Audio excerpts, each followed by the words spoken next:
Buongiorno e benvenuti ad un altro appuntamento della nostra rubrica di informazione e promozione dedicata ai sistemi di qualità del settore olivicolo lucano. Questa rubrica è realizzata con i fondi della sottomisura 3.2 del PSR Basilicata 2014-20. Oggi vedremo come si assaggia l'olio extravergine d'oliva.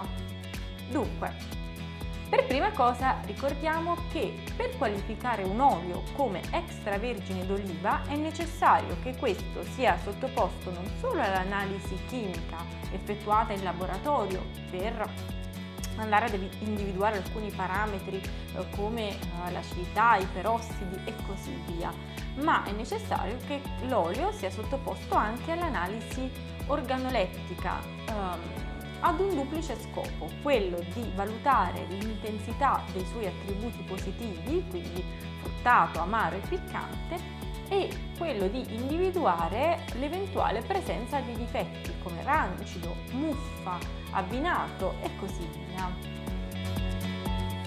L'assaggiatore professionista si serve di un bicchiere di vetro, possibilmente scuro, si usa quello blu o quello rosso, per evitare di essere influenzato dal colore dell'olio.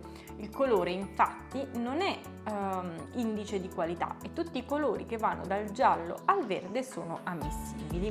Per praticità noi ci serviremo invece di un bicchiere biodegradabile apposta per la degustazione di olio come questo. Cosa facciamo? Andremo a versare una piccola quantità di olio nel bicchiere.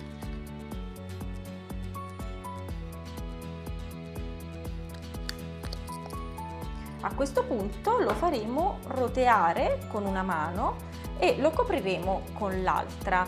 Lo facciamo roteare in modo tale da riscaldarlo, perché leggermente riscaldato potrà sprigionare tutti i suoi aromi, e lo copriamo con la mano affinché questi non si disperdano subito nell'aria.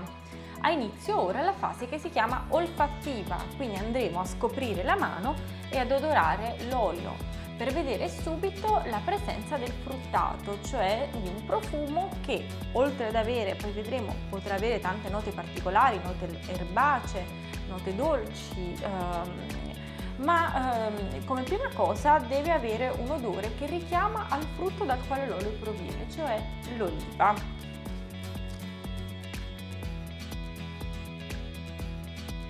L'aroma inoltre dovrà essere equilibrato e gradevole. Passiamo quindi alla seconda fase. Prima di assaggiare l'olio è importante non aver ingerito niente, è importante anche non indossare profumi o rossetti o qualsiasi cosa che possa compromettere la fase di assaggio. Il momento migliore per l'assaggio è metà mattina, quindi intorno alle 10:30-11, e la temperatura adatta per l'assaggio dell'olio è i 28 gradi.